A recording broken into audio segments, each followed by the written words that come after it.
Okay, Bismillah, Alhamdulillah, wassalatu wassalam ala Rasulillah. Dear brothers and sisters, Assalamu alaikum wa rahmatullahi wa barakatuh, and welcome to the latest Ilm Feed podcast episode, where we meet inspiring Muslims from our community who we can benefit from. And my guest today fits squarely into that category. My guest today is Sister Someera Butt. She's the head teacher of Al Noor Primary School, one of the best schools in the UK, mashallah, where she has served since 2003. She is also a long-standing board member of the Association of Muslim Schools, UK. She was a science teacher and graduated from Imperial College in physics, where she also completed a master's in theoretical physics. Someera has delivered circles and been involved in da'wah in the community for a long time, mashallah. She's also the mother of 4 children and a grandmother to 3 granddaughters, mashallah. Assalamu alaikum, Someera. Alaikum assalam wa rahmatullah. Yeah, they're at home at the moment waiting for me.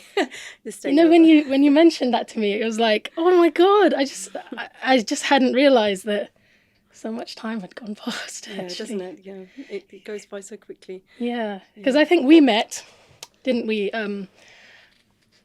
at school. We met at school at Islamia when I was a slightly older sixth form student. I had taken 2 years out after GCSEs and come back. And you were a science teacher there, right? Science teaching and sixth form lead at the time. Yeah, Mashallah. yeah. And it feels like yesterday to me, or another, you have phases or stages in your life, and that was a few epochs ago, and here we are. I just today. remember you feeding 2 little kids after school. You know, you had Anisa and your son, and you would just be feeding them a snack after school, and mashallah, with you is Hudhayfah, your son, who you were head teacher of, right? Yeah, he was at the primary mashallah, school. Yeah. he was at the primary school, and he's studying law at the moment, mashallah.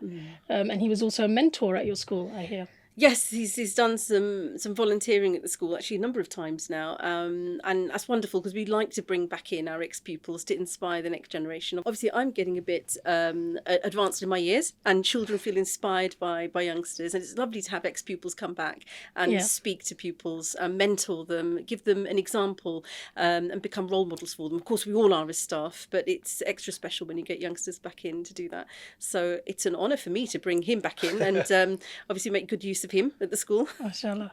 I remember Hudhayfah as head boy of head of what was it? Or head council. It was head of the school council, student council, head of student council. But the way you spoke and the way you conducted yourself, I actually thought you were head boy. So mashallah. That was Isa, actually. I remember him. Of my son's school. So mashallah, you've been a really great role model. I'm always telling my sons, about former students at the school and saying, remember so-and-so, you've got to be like them. And so Jazakallah khairan for coming as well. Yeah, a pleasure. Someera, just while we were praying out there, I actually started feeling quite emotional because we stood very close together, feet to feet, shoulder to shoulder. And I remember that's what we used to do in the 90s. And since then, I guess I've been in different circles of Muslims and who don't necessarily do that practice. And it kind of took me back to the 90s, and it just reminded me of that, of some of the more positive aspects of that time, which were sisterhood, that desire to follow the sunnah, that real kind of fervour, I think, and just that closeness we used to feel when we used to pray together. Because now sometimes, when you try to get close to a sister in Salah, they sometimes pull away, right? So you can see that the culture's changed. Yeah, but it's also about knowledge as well, and about intention. And what we witnessed today was the promise of Allah in the prayer and the Sunnah, and clearly whatever the Prophet ﷺ did and instructed us was of benefit to us. And certainly in the realm of ibadah, if we allow it to seep into us, if we allow it to affect us, if we try to stand in khushu', if we have sincerity that we are praying in a particular way because just in an endeavour to follow the Prophet ﷺ because we love Allah, we want Allah to love us, then we'll reap the benefits. We'll start to taste some of the sweetness of that, and that's the mercy. Allah knows He created us, and He, Al-Khaliq, made us in a certain form, in a certain way, and He knows what will affect our hearts. One of the things is to stand close together when engaged in worship. MashaAllah. Yeah, it just really took me back to that time. And I mean, I started to think, I've never really met a sister I haven't met a sister for a long time who was active in dawah during the 90s and, beyond, who I could ever sort of share notes with, I guess, and kind of reflect on what were the positives of that time. Because sometimes, like, we hear about the negatives of that time. There was a lot of division in some ways, and there was a lot of toxic type, name calling and pointing fingers and ghulu, that kind of thing. In some ways, it was a ghulu, and it was an immaturity of. If I use the word "our" very generally, very loosely, but of our iman as a community and our knowledge. But I think there was also that freshness, that sincerity, that desire to worship Allah, that desire to do the right thing. Unfortunately, in some cases, it seemed to translate into to do the right thing, to be seen of other people, and to know you're on the sunnah and you're, and that's the struggle each of us are constantly going through. Why do we do what we do? Why do we say what we say? Why do we hold ourselves in the way we hold ourselves and behave in the way we do? Is it to impress people? Is it so that people will say of us, wow, or say of us, or not criticize us? Are we scared of the people? Do we care about what they think about, or is it about Allah? Now, of course, in life, there's a balance to be struck, isn't there? There is a little bit of caring about what the people say. There's a little bit of that. But we don't let that supersede the ultimate intention for everything, which should be seeking the face of Allah, seeking His pleasure. And so there was all of that in that immaturity. There was a lot. But then, who am I to judge anybody else and what I can't see inside their hearts. We can't see what was each person's intention for why they behaved the way they did, or made the mistake they did, or became a little bit ghulu. I'm going to use that word rather than another. It has better connotations, I think, for those who understand the word. Why those things happened. But at the end of the day, there was the positivity when people turn to Allah, when they want to know, what does Allah subhanahu wa ta'ala say in the Quran? What did the Prophet sallallahu alaihi wasallam say? What did he do? And those things were positive. There was a rawness, I think. Recently, a PhD student interviewed me for her PhD and thesis, and she was asking me about that time, like, what is it about the generation that grew up in the UK, so the children of the immigrants. I'm assuming you're one of those, right? Same as me. What was it about us that instead of becoming more diluted as a community, right, and losing our iman and basically assimilating, or what was it about us that actually it was the opposite, that we actually, in many cases, the parents were not the religious ones or not particularly knowledgeable, and then the children of those immigrants ended up having so much more fervor, so much more kind of visible adoption of Islam. So what are your thoughts on that? Quite complicated. I'm not a sociologist or a behavioural scientist, but just your reflections. A lot of those, if you think about what people are going through, what children are going through in my generation or before me, you don't quite belong, do you? And the messages, the feedback that you get from society constantly about who you are. You're told on the one hand you're a full and equal British citizen, but on the other hand your lived experience sort of tells you back, no, actually, you need to be different here, and you need to behave differently there, and you're not going to be accepted there. And as you leave school, that becomes more and more of a reality. And I think children go through that experience, and that affects the way they see the world. For some children, it will allow them, if they have their world, if they have each foot in a different cultural and religious, different cultural heritage, it will allow them to be able to take the bigger picture view of that. Not everybody, but a number did. And a number of them did stand back and have a look at that picture and try to find their own sense of identity and purpose within that. And perhaps that's some of it. You know. At the end of the day, of course, there were some fantastic things in traditional parenting, traditional families, things that constantly, as we move further and further away from previous generations, we tend to see increasing views. Perhaps that's about living in more and more of a consumerist sort of model of society. The more that we become, you know, grow up and emerge into this sort of consumerist vision for the family, the more that we become materialistic, the more that we lose our connection with Allah, lose our ability to be able to see His signs around us, a connection to the divine. And as that happens, then, you know, the world takes over, and the concerns of the world take over. And I think in previous generations, where people knew how to knit, sew, use, you know, grow food in the land, and so, you know, our parents had those skills, and we thought, I remember thinking, this is really boring. But learning to weed, learning to plant things, learning to grow, even though not very much came back, learning to knit, even though I never made anything very much. I think I may have knitted a jumper once. But all of those skills that I learnt from my mother, am I passing them on now to my children? And as a grandmother, you know, is my daughter passing them on to her children? And, you know, you see this dilution of people being able to live independently from a supermarket. No, absolutely. I mean, you know, you've given us a lot to think about.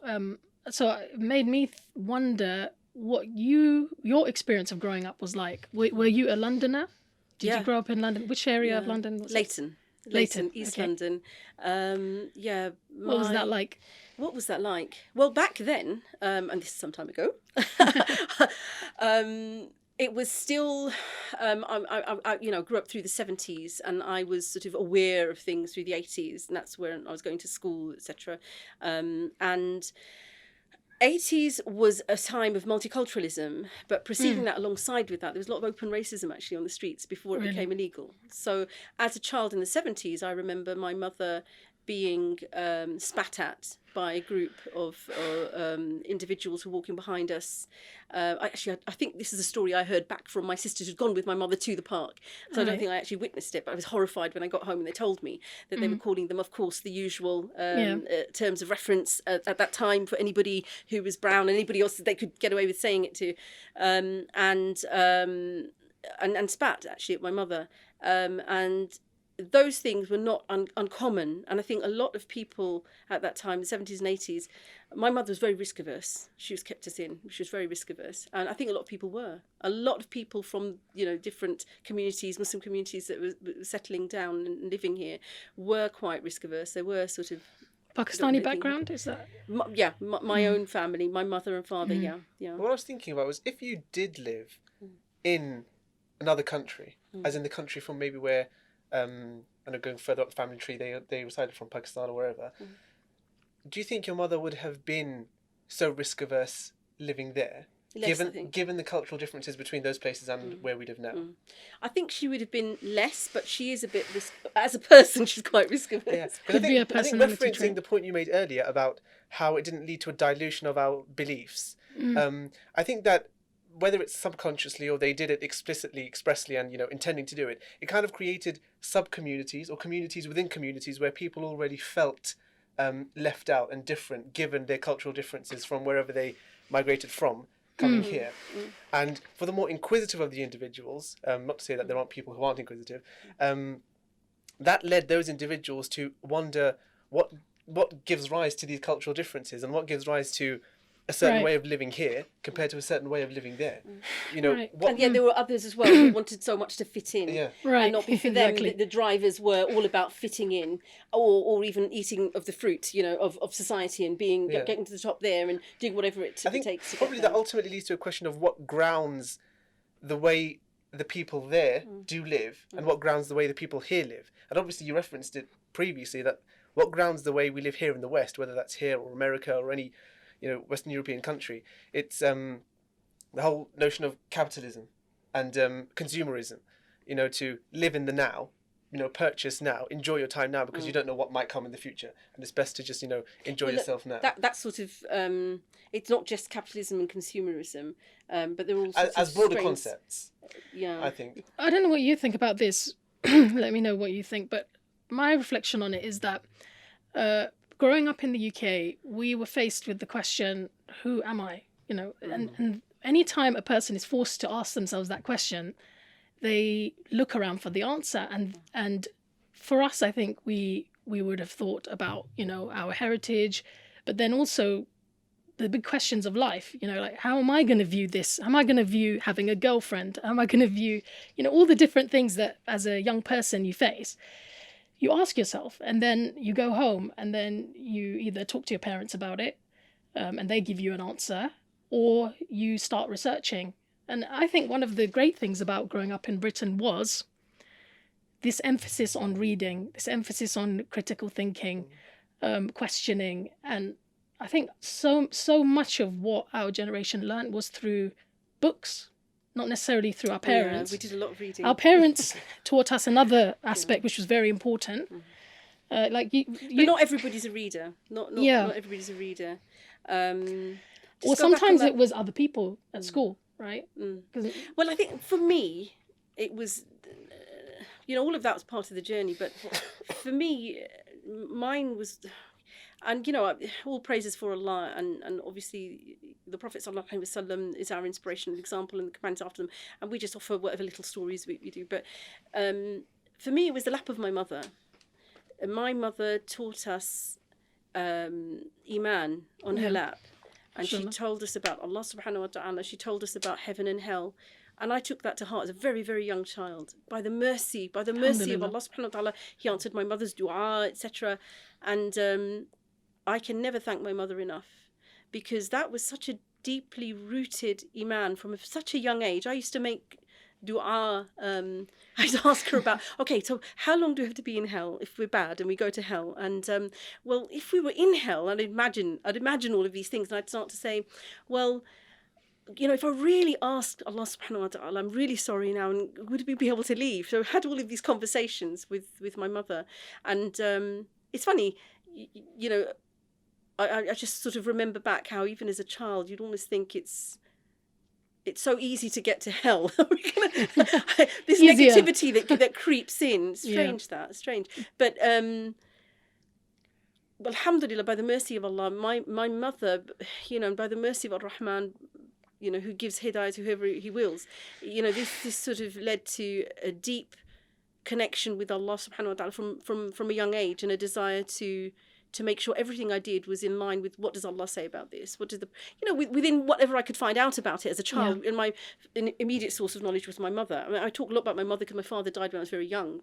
My father was sick for a very long time, and then he eventually died. He was sick with cancer for a very long time, and then he eventually died of pneumonia. And I was just turned 8 at the time.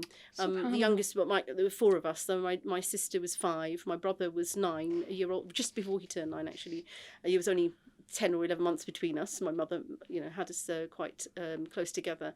And there was my second sister, the third sibling, who was probably about 7 then. So we had no relatives at all. So that was, I only reflected on this about a year or 2 ago, how profound it was as an influential experience, how much it determined a lot of the way I was and the way I thought. Because, of course, death is the biggest teacher. It's not just a killer of joys, but it is the biggest teacher about what is life. Death teaches you what life is and what living is. Of course, there's that huge difference. Opposites always explain each other, don't they? But also the pain of losing your father, then understanding when your mother explains to you that Allah loved him and Allah took him, we all belong to Allah and we go back to Allah, and that was such a profound lesson at a very tender age, and so very influential in me. But I found that I didn't have to it was enough to know if Allah subhanahu wa ta'ala has said this, the Prophet sallallahu alaihi wasallam said, of course, my journey, I started to read the Quran. I started to read it with English at quite a young age, actually, even before I could fully understand all of the English words. But I was always a very good reader right from the beginning, so that wasn't really a problem for me. So I was reading, and one of the surahs my mum would teach me to read a lot was Surah Yasin. She had the habit of reading Surah Yasin after Fajr. So I would read it after Fajr, and I would read the English eventually quite regularly. And of course, it's a very deep concepts of Aqidah, which are embedded throughout the Quran, which the more you read, and this is one of the benefits of فَذَكِّرْ إِنَّ الذِّكْرَ تَنْفَعُ الْمُؤْمِنِينَ, that the reminder benefits the believer, and why we're told to recite again and again and again the Quran, because you will never, this is the word of Allah, you will never understand it on one reading, you will never grasp everything, and there's always something fresh, something new, something more. And as human beings with this sort of mind that flits, doesn't it? Flits. We grasp something different by the mercy of Allah every time we read it, something more, and something we didn't realise from before. So, I would read Surah Yasin and grasp these sort of basic points of Aqidah, and that's sort of where I started from. So it wasn't, for me, there was never a debate. There was not really a pull. So you grew up in Leighton. When did you? I don't know about you, but because I'm thinking we've got kind of similar. Of course, subhanAllah, I'm just thinking about your mom, because I know my mom found it hard bringing up kids here, not knowing the language, with a husband, right? I just can't imagine, how it was for your mom. But I'm just thinking now. Okay, so when did you? So you knew Islam, you knew Allah from the beginning, it seems, and you were aware of that. When did dawah come into your life? Like, was it something in primary school? Just reading the Quran. Allah subhanahu wa ta'ala said in the Quran, let there arise from your band that will encourage what is right and prohibit what is wrong. These are injunctions, they're instructions, and even in the English, they're very, very clear. Of course, it was the English for me for many years.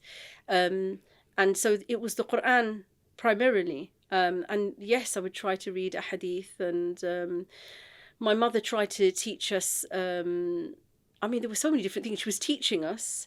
When we started secondary school, we had one of those blessed schools, actually, even though it was a terrible school, a really bad school.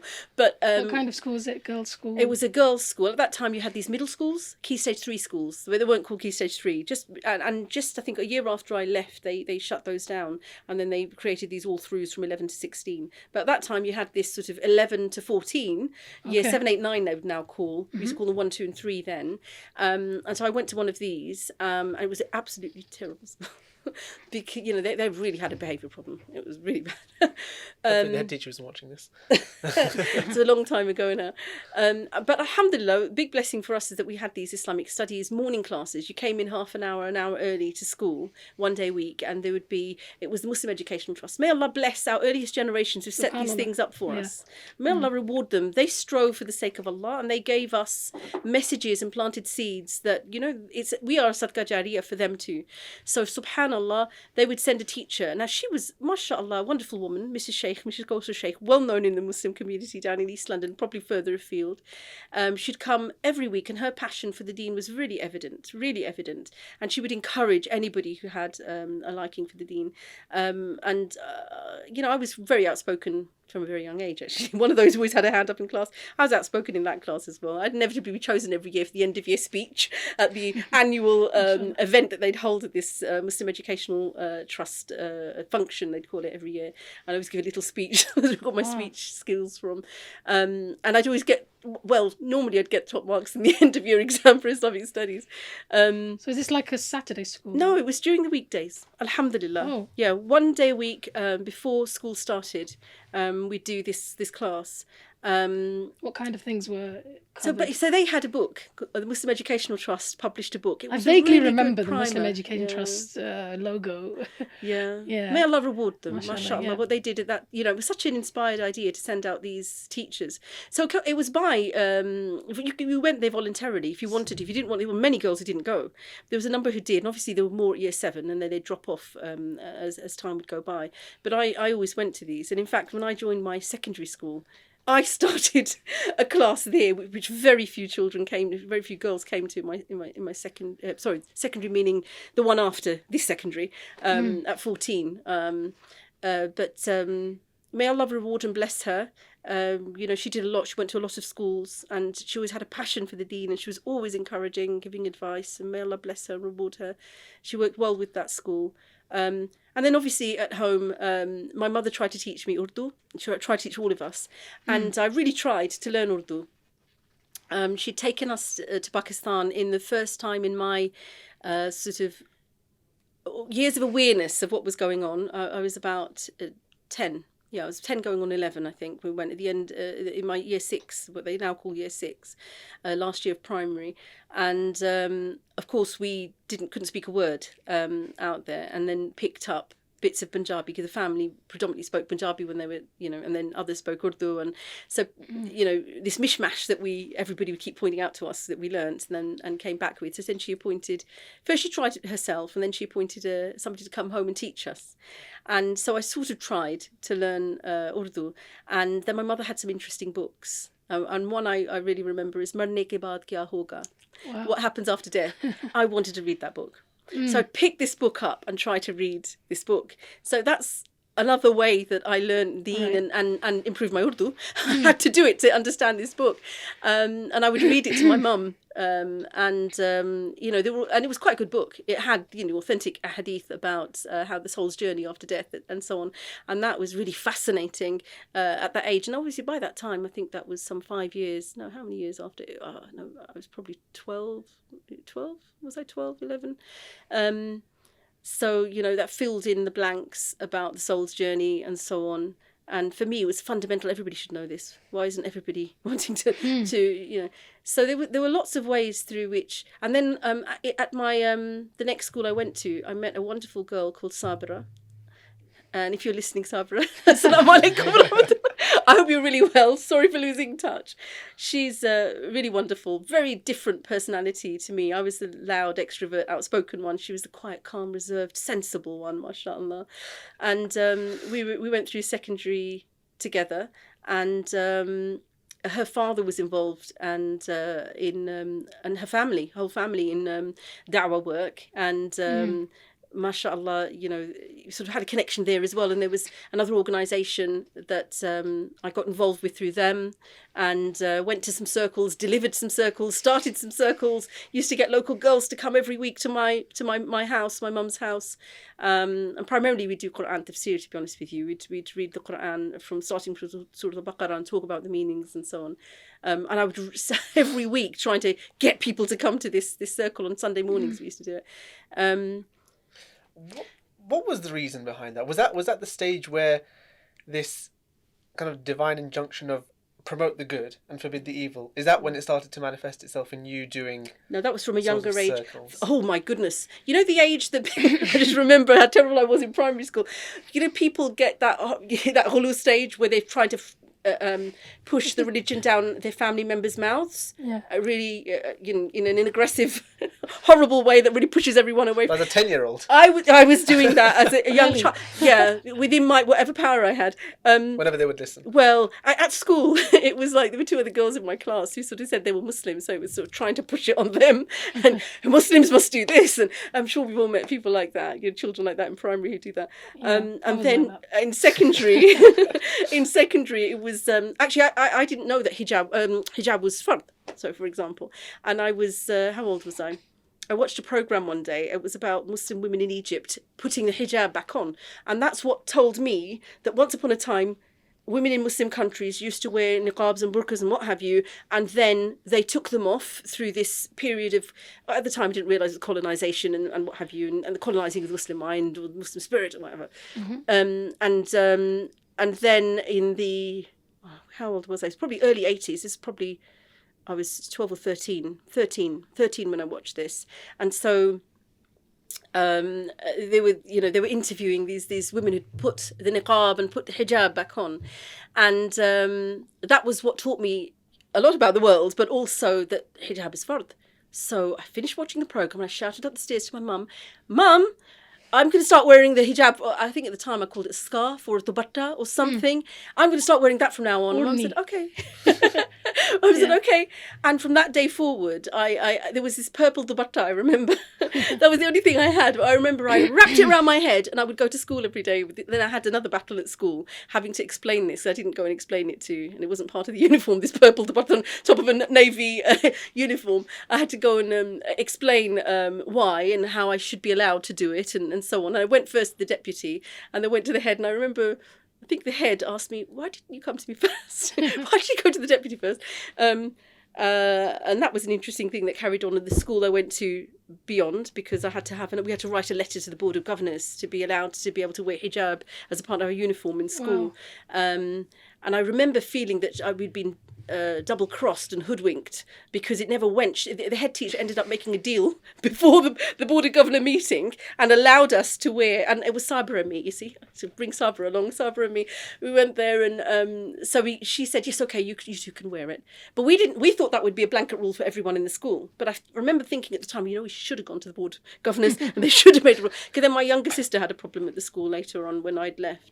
It's so important that somebody takes that first step, don't you think? Because I remember when I was in secondary school, I was the only girl wearing hijab at the beginning anyway. And then obviously people see you and they think, oh, I could do that, Yeah. It is and that's okay. That's what I observed. And then step by step things change. And and it was locality wide. It was locality wide because I started, and perhaps it was the thing about when you buy a car, you start to notice them on the road. Yeah. Before that, you never saw them. It could be that, but I felt, everybody started wearing hijab around me, all because of me. Allah. But I remember walking into a secondary school in Barnet, because in Barnet there was forget about hijabis, there were hardly any non-white people, it was very you noticed when there were black people in the class, for example, right? But just 10 or 20 years later, going into secondary school, I remember for my sons looking for secondary schools, I saw walked in, and in one of the schools in Barnet there was a massive image of a girl in hijab doing science, right? And I started tearing up because I remember what a big deal it was that we sought permission and wore hijab, and then you were questioned about it, you were made fun about it, all that kind of stuff that we went through. I went through all of that stuff, although my area was different from the area you grew up in, but I was still the stranger amongst everybody, and I was not apologetic, and I wasn't shy, and I was outspoken, and I didn't care what anybody was going to say or think. Of course things hurt, but no lasting memories. I can't really remember actually anything, and I was quite extrovert, and I thank Allah I wore hijab, because God knows what I would have done if I hadn't. I remember walking into a library when I was 14 pretending I was French, so this is a schoolgirl wearing her uniform and a hijab with her other friends walking behind her, speaking with the French accent to see l'Algérienne. Was that like a prank? Was that your version of a prank? Feeling in the mood for it that day. See, now, because I do the same thing at home all the time. I do it with Arabic, I do it with French, I do it with Urdu, I do it with Russian, I do everything. Yeah, but it's better than me. And she always says, why don't you just learn the language? So now I can use the same argument. Remember when you went into the library speaking French? So is that just like an indication of your personality? You just did that for fun. Personalities change over time. Yeah. Personalities do change over time, and thank Allah. What is it that saying about Muhammad Ali, who said, if a man is 20 years or 30 years on, is still like he was when he was 20, or has the same opinions and ideas, then he's learnt nothing and grown up. Our personalities change as well as we grow older. We should become more mature. We should become nearer to Allah. We should become more balanced and calmer and less prone to erratic outbursts, which I think I am less prone now to. SubhanAllah, but it also shows you the importance of those local circles, because in the age of social media, it's very easy to kind of get disconnected from real people in your real locality. But I think those circles are just essential. Even my sons just go to a local circle set up by some brothers, and I can just see that kind of feeling of, belonging. Because I was listening to this psychologist, and he was saying, boys especially, when they get to teenage, they have a gang, and it's not about whether they will have a gang or not. They will have a gang. It's just that what kind of gang is that going to be, right? And it just goes to show that those people who do local efforts. I mean, it's just so valuable what they do. Yeah, but it does take, what they say, a village to raise a child. It's Absolutely. not just the parents, it isn't just the mum, and it isn't, you So know, the school is a village, right? Yeah. Yeah. But it does start at home. Yeah, it Hence does. the saying, family is definitely. built in the home. Yeah. And But absolutely, no, I completely, I think the family is too small. And actually, going back onto that, actually, when you say, I was thinking, you know, about some of the things you wanted to talk about, and there's lots of arguments against Muslim schools, and there's just within the Muslim community. I remember a survey done 2005, I think, by the IHRC, and they found that I think 47% of Muslims interviewed, over 1,000 Muslims were interviewed or surveyed, and 47% didn't want a Muslim school for their child. They wanted the best school, whichever one that would Muslims. be. Etc. Yeah, these are Muslims. So and of course we know the onslaught against faith schools generally, and of course Muslim schools at the but don't those people have a point? Like the point that we're segregating. Well, it goes back to what you were saying about the village to raise a child, and about making the village, making that sense of normality for the child. You know, this whole thing about the tender ages of children, when their brains are developing, their neurons are developing, their sense of identity and self is developing. How should that be done? Schools in Finland, for example, a very well-known case of Finland, we often say it, they don't start until they're 7. And it's not just Finland, a few other countries. They don't start school until 7. And by the time they're 15, they have outperformed children in Britain in maths and science, the PISA tests that they do at 15. So, you know, the fact is, in Britain, we have this tradition of starting children very early. Everything that we do about schooling is very intense and a bit OTT. I personally feel it's overly regulated, overly scrutinised. There's lots of good reasons for regulation and scrutiny. Of course we should have it, but it is very intensely regulated, very intensely scrutinised. From the beginning. And, you know, everything about schooling, you know, even the fact that you're in at 5 and, you know, there are all these rules and sometimes for families, I think it feels like school is such a stressful a part of their family life because it forces them into a mould that they often can't fit because of illness and family problems. And I completely see why we've got regulation the way we are. For example, attendance. You know, when children aren't at school, all the research shows that their grades that they'll get at GCSE will be dependent. Allah knows best about that, but you know there is a correlation between their attendance and you know it's a consistent thing they found that you know they can actually talk about which grade they can you can predict at that point that they might have dependent on their attendance at school, and that goes all the way into primary. So we know it does affect children, even anecdotally. You know, when children go away for a period and they're back at school, how that's affected them, how they're on the wrong foot, how they've missed the previous lesson, you've got to do all of this to try to bring them up to speed. And obviously that multiplies the longer the absence was. However, you know, where you've got families who do have families abroad and have got sick parents that you're saying to them, you know what, go in some holiday and the father can't get the break from and so on, and then you're only permitted to give them about 10 days. And it all becomes so difficult. So I know there has to be a balance somewhere. One day we'll get there, inshallah, in Britain, to a model of education and schooling that is a lot more child, family, human friendly, and actually staff friendly and workload friendly and so on. Perhaps we'll get there. I mean, schools are doing phenomenal amounts of work and actually doing, you know, primary schools have come on so far since I was at primary school myself when I was a child in the 70s.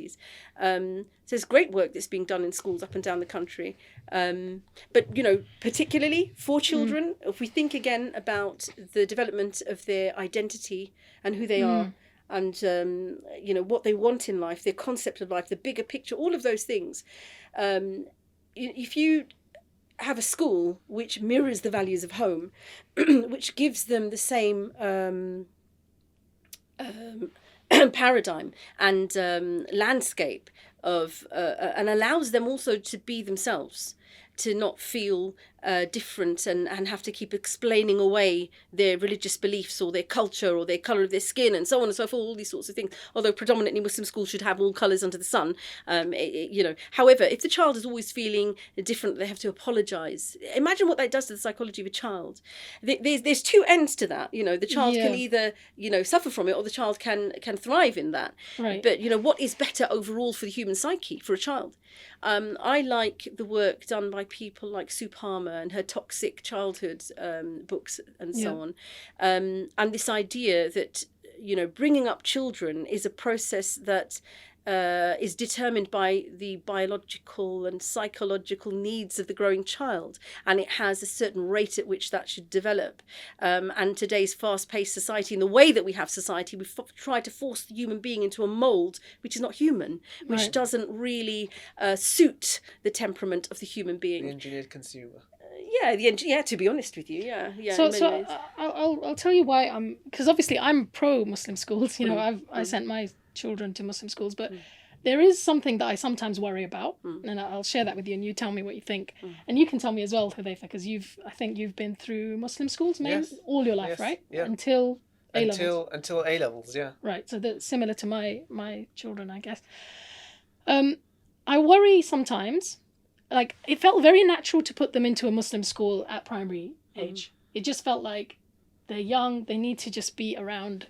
They need to have messages at school reinforce what's being taught at home, right? But also I wanted them to get into good habits, right? Like habits of the prayer, right? Yeah. And those kind of things. That was very important. Actually, that's in a way more important in secondary school. But then at some point during secondary school, I did start worrying, and I still worry because my sons have just left secondary school, one of them is about to. So I haven't really experienced beyond that. I did start to worry that, okay, like you're talking about your upbringing, and I was quite extrovert as well. I think I thrived in that environment, and it made me more passionate about Islam. Yeah. It made me more inquisitive about Islam and more into da'wah But wasn't that because we were challenged and because we were different? But again, it was our particular temperament, psyche and so on, but would we have thrived even more in a Muslim school? I mean... I don't know, because sometimes when you're in your comfort zone, because what I see in a Muslim environment, because you never face any adversity, pretty much. Yeah. You hardly ever face any adversity. Yeah. It's kind of, without blowing my own trumpet, a reference to the point I made earlier about where you had a people migrate from one country with a set of values and a set of cultural norms and bring them to another place, i.e. in this scenario being England the West. And there's such an evident and big clash. It then forces individuals to find some way of counteracting. You've got to make sense of it, don't you? And you've got to make your decisions of where do you fit into that picture. Counteracting that clash, essentially finding a way to fit in, while at the same time holding on to those values that your parents treat as law. I mean, not to that extent, but something that they've obviously seen as quite significant, given that that's how they were brought up. Yeah, but it's deeper. Iman is deeper than that, though. I have to say, if you were then as a child, if you have Iman, what you're motivated by is your faith in Allah and your desire to obey Him and worship Him. Probably speaking about those individuals who didn't come from a family where Iman was, quite present in the house. And it's something that they've had to find themselves, through their own spiritual journey once they've grown up and, gone through schooling and they've gone into their 20s at university and they've engaged with other, people in their Islamic society or, a person giving da'wah in the street. But I think those individuals, so the ones who don't have Iman in the house, I think that culture clash or that difference between this way of living and another way of living kind of leads to, asking questions. It leads to thought. It leads to imagination, or essentially more deeper questions, more than just what do I want to be in the future. But it kind of digs at the human psyche and the human's purpose. Yeah, and I think children who've been in Muslim schools are thirsty to get out into the real world. Yeah, and they're thirsty to get out. That's what we should ask Hudhayfah. I've got you in front of me. I should ask you, what was it like when you first went to sixth form? So that's the first time, I'm assuming, you were in a predominantly non-Muslim environment. Yeah. What were the... And having been at a boys' school for 5 years. Because I also went to a boys' school. Yeah. Girls as well. Mm-hmm. And be honest. And in front of your mother. Yeah. I think... What were the positives and the negatives? Be honest about both. Definitely the positives of going through... going through a Muslim primary school and a Muslim secondary school. First, the obvious one is that you're surrounded by individuals like you, in the sense that they've got the same beliefs, same practices. They're all essentially yearning for the same goal. Whether that be a particular grade in study or a higher spiritual achievement. And it allows you to, build and communicate with individuals in that setting. So the one thing which might, pertain to your discussion about pro or anti, faith schools, is that for certain individuals who might not be extroverted, because again, I'm very much like my mother. I'm just I'm a carbon copy. So I'm very extroverted. I talk out again. I'm the one that asks the questions all the time. I have the discussion. I put my name in the hat. And so if I, giving my own perspective, not to say that it's, unique, but you do have individuals who aren't quite as extroverted. And so when they're put in a particular setting, which is controlled, it might dwarf another aspect of their personality or their individualism. For example, their ability, once they go into a mixed environment, to now converse with non-Muslims and understand what their beliefs are, why they might believe in Christianity or Judaism, or why they might not be a Muslim, or why they might be an atheist. So where it might, be detrimental, or in whatever way it might be detrimental, or have an impact on their iman. Okay, but what about you? I'm asking about you. Okay, well, I mean, personally, again, what was it like? Okay, first day at school.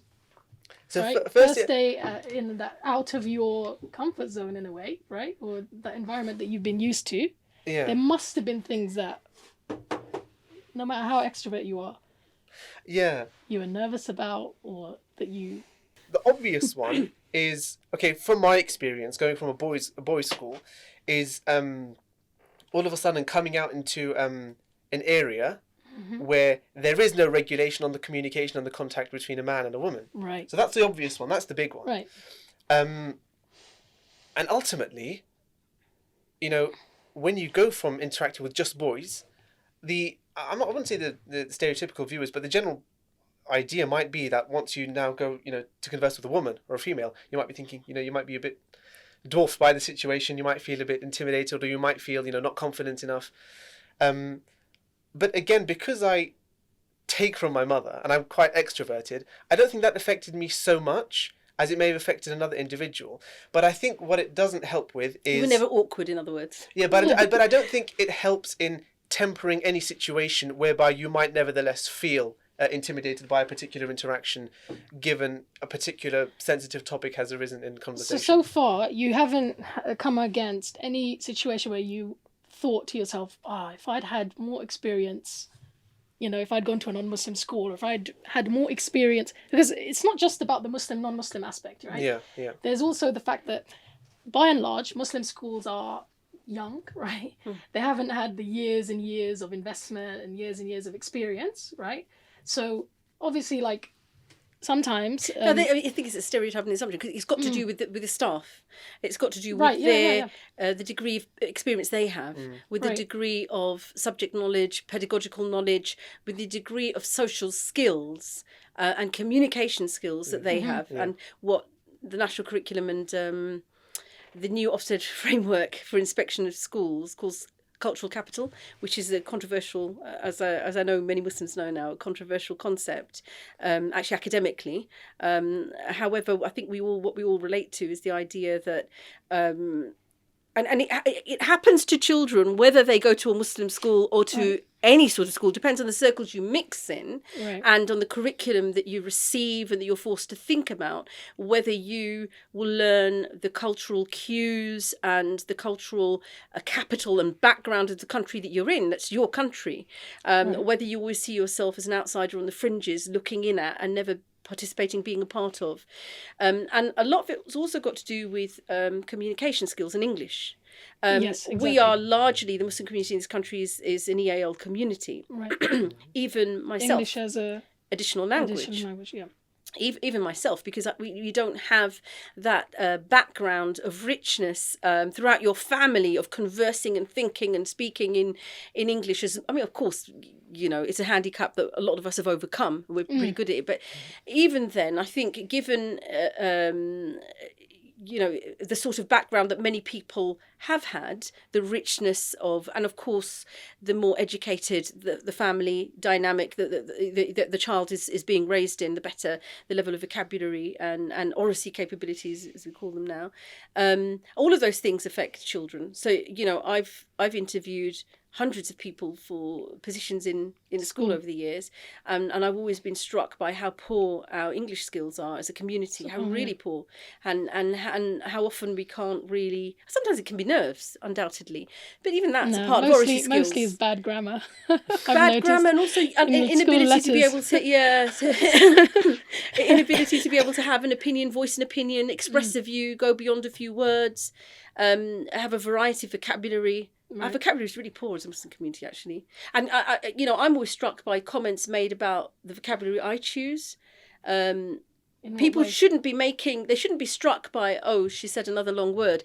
They shouldn't be struck by that. That's annoying. Yeah, it's really, because actually we should be using them. So what's happened? Well, you mean people have... So it's a problem within any immigrant population. They're struck by it. It's a strange thing to use, words that aren't normally used in conversation, and it shouldn't be, and we should be using it. Should be a part of normal conversation. That's the thing. That's basically what middle class white people. They're just words of expression at the end of the day. They're English. Exactly. It's just speaking English. It's more than that, you see, because we're currently what we're currently well. doing in the school is we're developing our children's RSE quite deliberately, and there was a lot of work done by the University of Cambridge in developing a scheme. A framework of skills for RSE, and they developed it deliberately for schools, because there was work done by researchers, and I can think of Hart and Risley, I think, who are American in the States. They did a research study and it was a huge research study which demonstrated that dependent on the child's background is how many words they'll hear over the first 3 years of their life, and there's a massive gap, and that gap starts to emerge a few months after birth, because what they're actually being exposed to in the home by their parents, depending on their parents' level of education. They divide them into 3 categories. They divided them into what we would call benefits. Over there they call it welfare, I think. And then they called it working class. We would call working parents. And then thirdly, they had the professional backgrounds. So people who are middle class, presumably we'd call it here. And there's a massive gap, of the number of words a child has actually been exposed to by the age of 3. And it's a growing gap from, a few months of age. And so on the back of that, University of Cambridge produced this framework of skills for RSE. And there's a fantastic school called School 21 in Stratford, East London, that then took that, worked with University of Cambridge and developed a brilliant scheme for their school. And we've sort of taken a bit of all of that, and we've tried to bring that into our school and start to develop our children's. We started off with vocabulary, then moved on to talk. The idea is that the children should get the vocabulary and the RSE skills, the speaking skills, including facial expression and confidence, that will enable them to, you see, why? Let's go back to the brain's development. When the brain is developing its ability to understand the world, and neurons are being connected. The child is thinking. Now, language is not just language to express with another person, but it's also the language of thinking. Right. When you have more language, you can think more. You can come up with more original ideas or different ideas, more questions. It is a tool by which you can learn about the world and excel. What you are exposed to in the home would therefore either limit or liberate that. What I often say to parents in my school, for example, is take your children out on trips and talk with them and talk about the experience. Give them new experiences, give them new vocabulary and talk about it. Allow children's brains and thinking to develop so that they're able to use language to give expression to new thoughts and ideas and views and opinions and so on. So we're doing that quite deliberately now in our school. It's a work in progress. We're nowhere near the finished article, nowhere near like something like School 21 doing amazing work. We've started that, but we really value it. And that's a common problem in the Muslim community, because largely derived from immigrant communities where English is an additional language. Right. So they're impoverished in their thinking skills, all depending, if you've got a child who's grown up with really rich mother tongue in the home, that child will develop their thinking skills in that language. Great. Let them do that. I know it's a challenge when they first go into school, but that they can then develop their English. They will inevitably. They will, yeah. And they will build their English skills. But because they've developed their thinking skills, yes, it's a translation until they're thinking in English, which inevitably happens once they're going to school. Well, that's what happened with us, really, isn't it? Yeah, I can't remember what happened with me too long ago now. I don't think I knew English when I was a kid, and then as soon as I started school, I was the first person to read. I remember because I'd been exposed to Urdu and Quran reading before school. And... Yeah, I can't remember. It's too long ago for me. I have no idea. But I can't remember. All I do remember, one of my earlier memories, is being in a special class where you're taken out, your intervention classes they did used to have in our primary school at the time, and how very quickly they had to send me away because it was all just too easy for me, and I had to go. But perhaps I did start with Yale. I just can't remember that time of my life. Well, you remind me of the importance of leadership, because I've really noticed, like even in some of the schools that I've had experience with, when there was, for example, a change in head teacher, and that head teacher was really good. You know, I noticed, I don't think everyone noticed this, but for me, I noticed the teacher standing taller, you know. I noticed just a change in the whole attitude. So do you think it really goes back to leadership as well? We need to have those leaders in those schools, because it's all very well having, thinking that you've got a good team of teachers, right? You want to hold that foot point for me? I just want to go back a little bit, rewind a little bit, back to the thing about Muslim schools. We have got bad rap and bad press, which doesn't match with the stats. Because if you look at the GCSE results and the Key Stage 2 results of Muslim schools, they are above national average. That's faith schools 2 days ago. Though, isn't it, but even more so for Muslim schools. Really? Well, sorry, faith schools in general, but definitely I think more so for Muslim schools, actually. I mean, I'm not saying there aren't bad Muslim schools out there. There are. And I'm not saying that parents haven't got a big part to play in the success of Muslim schools. They do. But there are a lot of factors that go into that success, but surely it's also what the Muslim schools are doing, and the fact that they've given this space which mirrors the home values, mirrors the value of education, mirrors the fact that it doesn't get the child to apologise for being there, but caters for that child and allows that child to express every part of their humanity, every part of their self, and that the child can flourish. Just a few days ago, the 3 top performing secondary schools in this country were identified as Muslim schools. Tawheedal schools, well, they're now called Star Schools. And Tawheedal is an academy.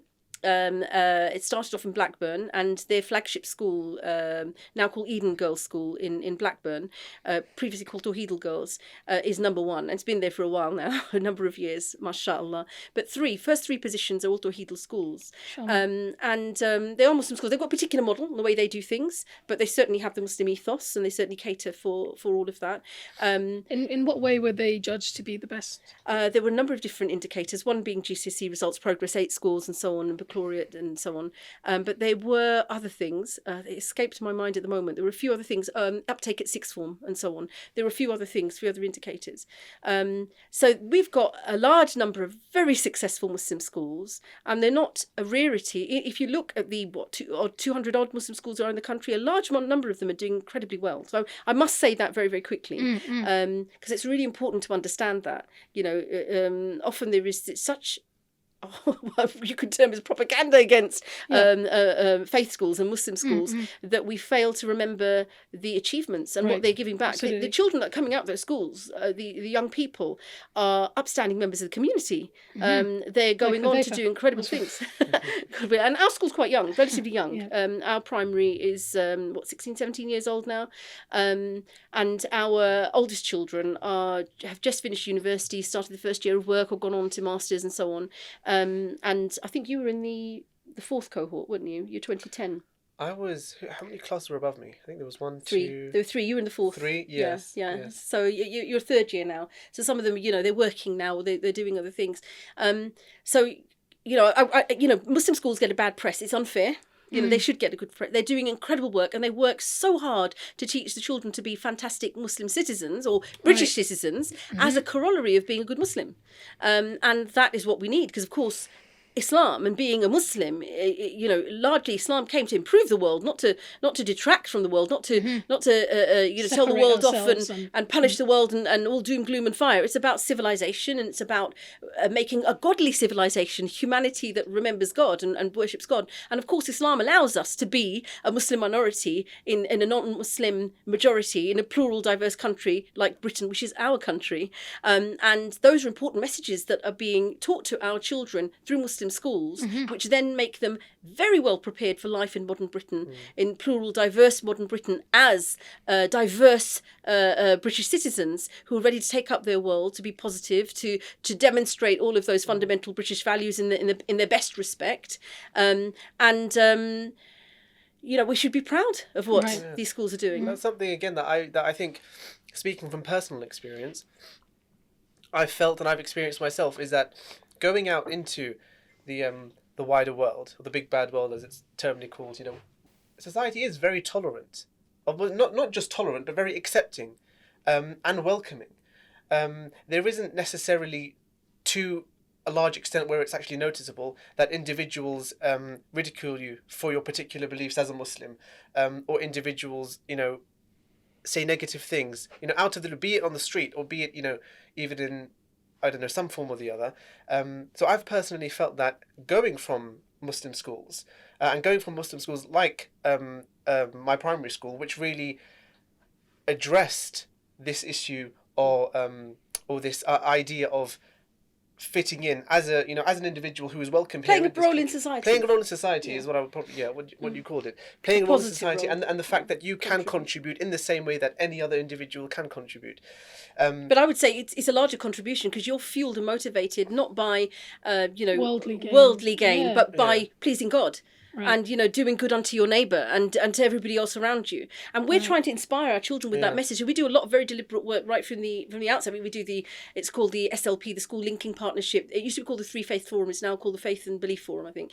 So we have our Year 5s team up with another faith school, and they work together across a year. They have a few sessions together, and they work together, play together, get to know each other.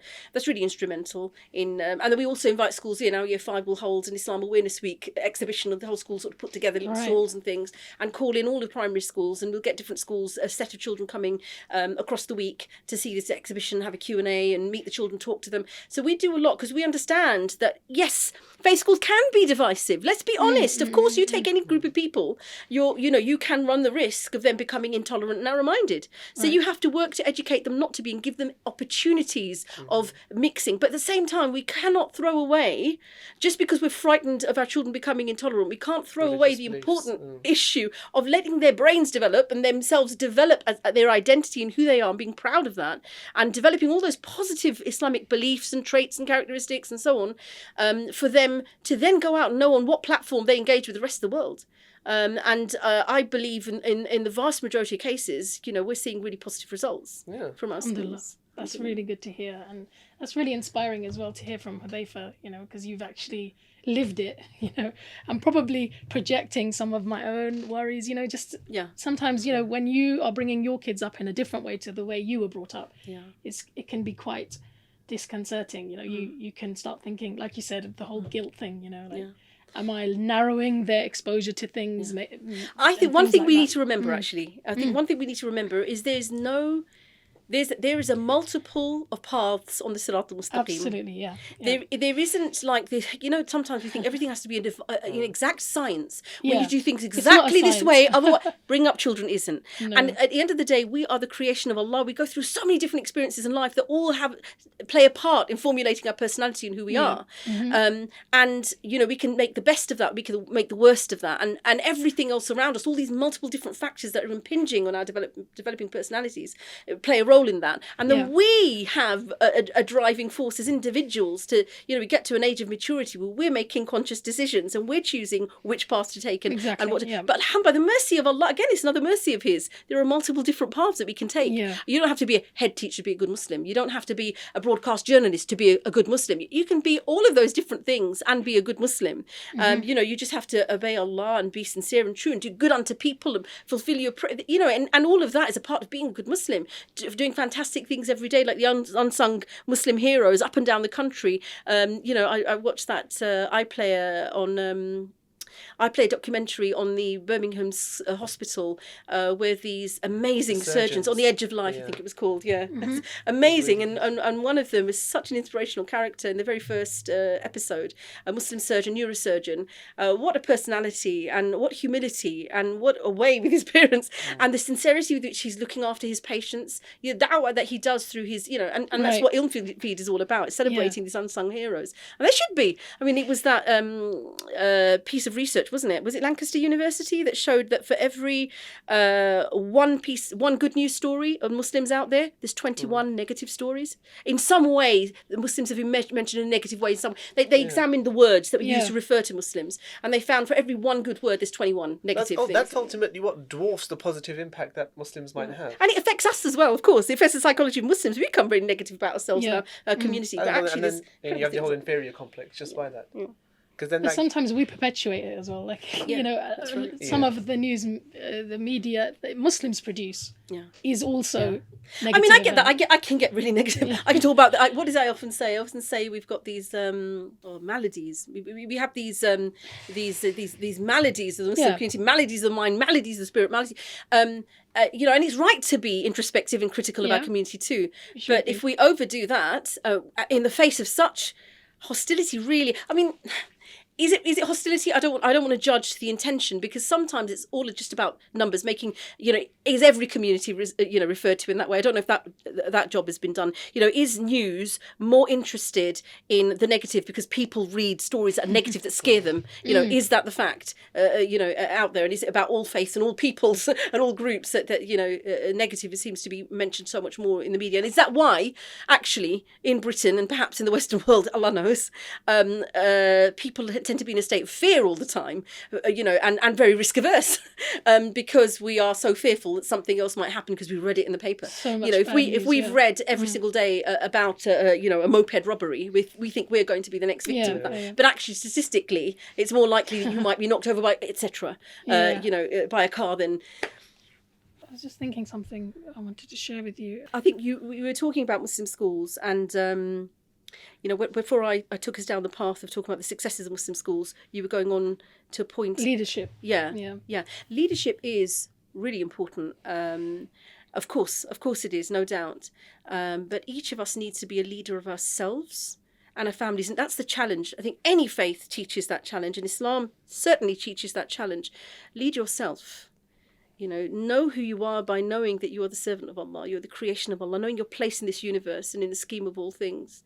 Lead your life, and then lead your family. The Prophet ﷺ said each of you is a shepherd. Yes, each of you is a shepherd, and so the point is that we need to lead our lives, ourselves first, and then we need to lead our families.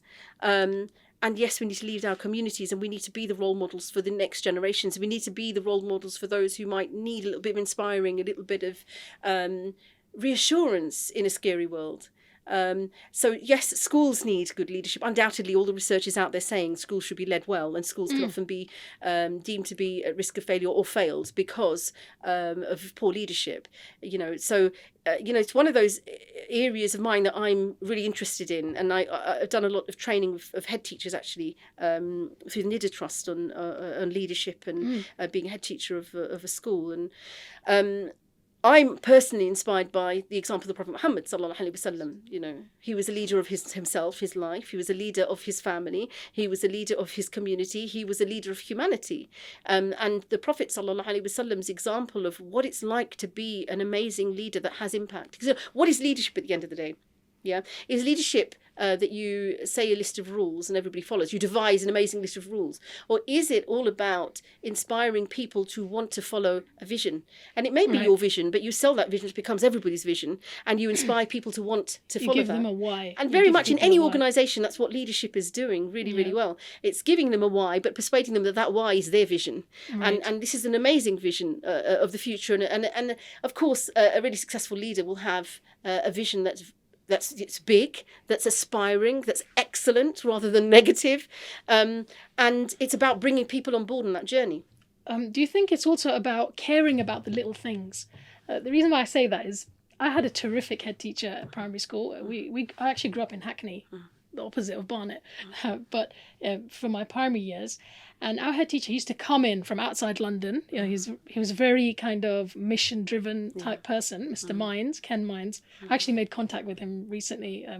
He runs a garden somewhere. Like, he's completely changed, careers.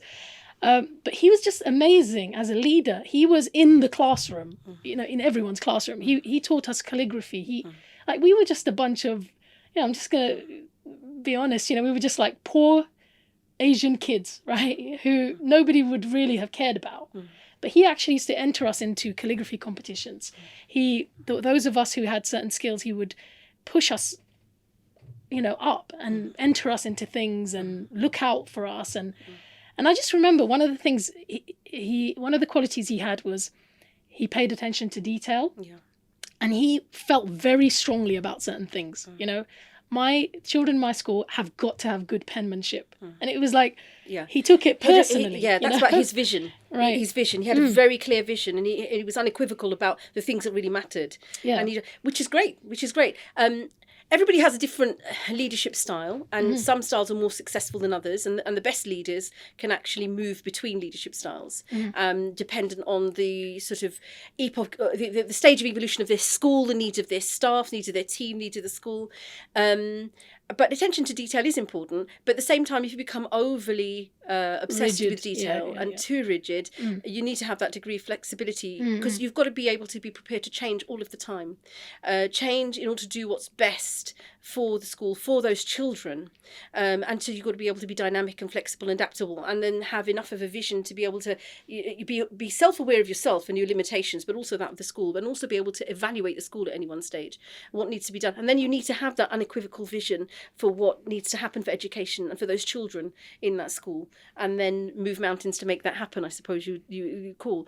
I think schools are very stressful places these days. There is just so much that needs to be done. I was going to ask you about that. Do you feel that in the current climate,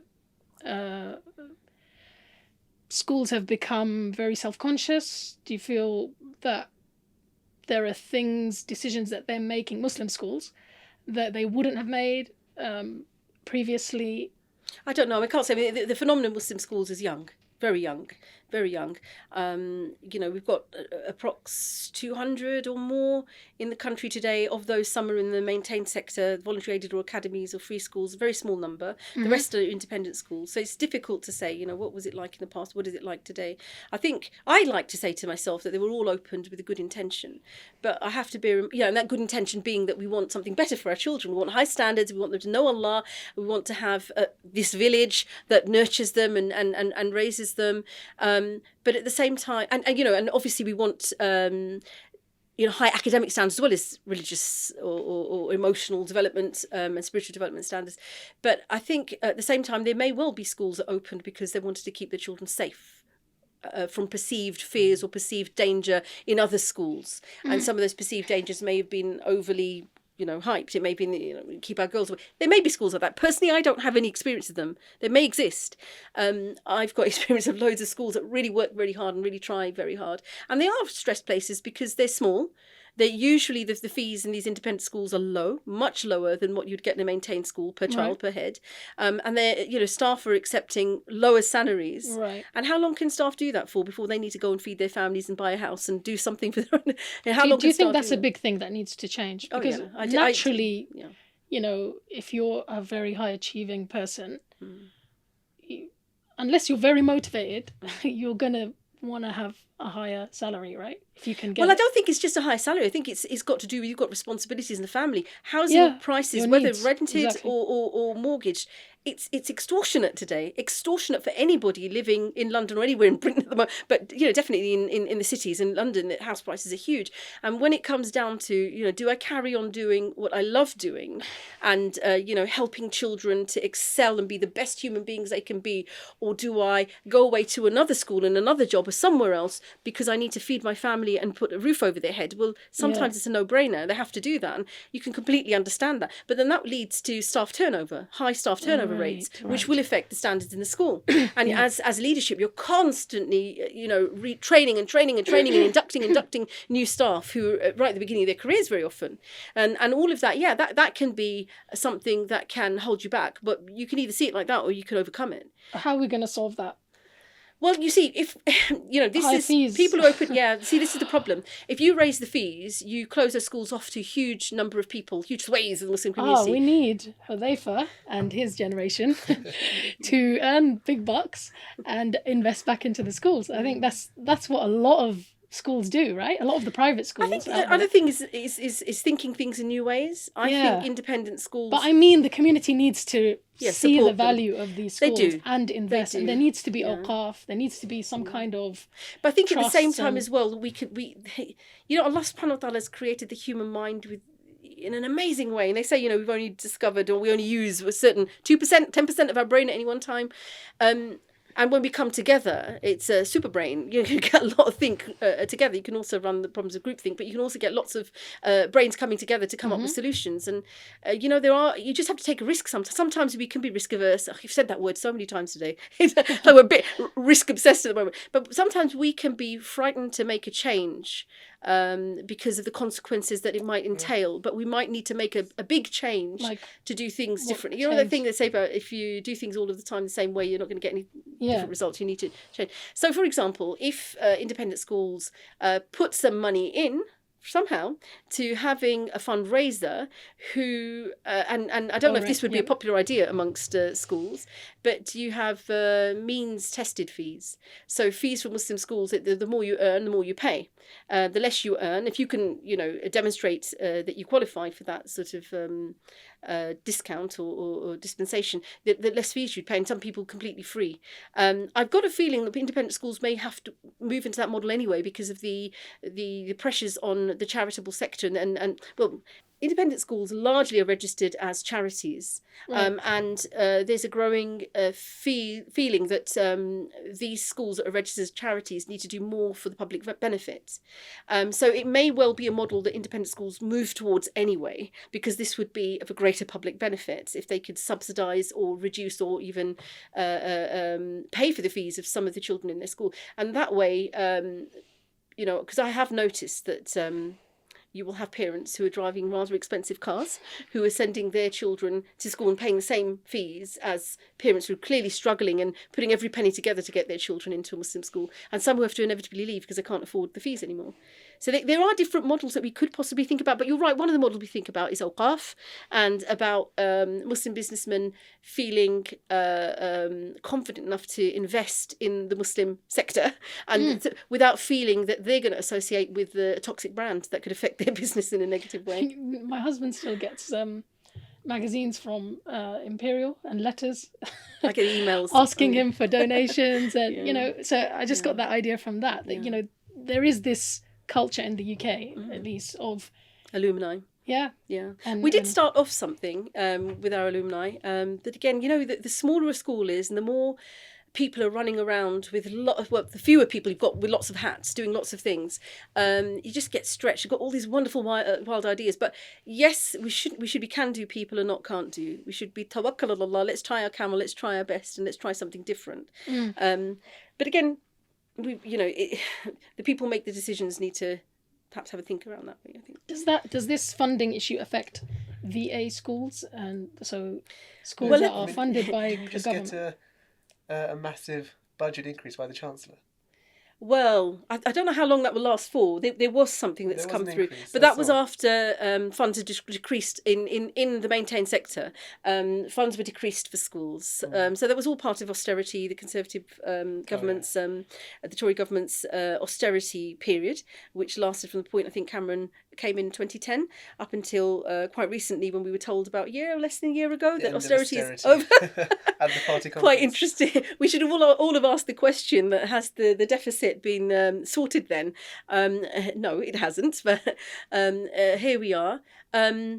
The maintained sectors obviously has received more per head per child than the Muslim independent sector, and we as a school we've just entered. We've got two schools now. We've got our independent school and we've got a maintained voluntary aided school that opened over a year ago in September 2018. Are they different levels?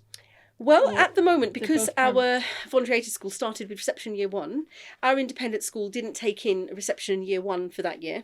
It stopped taking in fact, it didn't take in reception, but all the children who were in reception that year applied to the voluntary aided school to the year 1 in that class. So that's how our independent went from year 2 to 6 last year, and our voluntary aided school, a maintained school, was reception year 1. This year, we've moved up to year 2 in the voluntary aided, reception through to year 2. It is 2 form entries, so 2 classes per year group, and our independent school is year 3 to 6, and that's 1 form entry, 1 class per year group.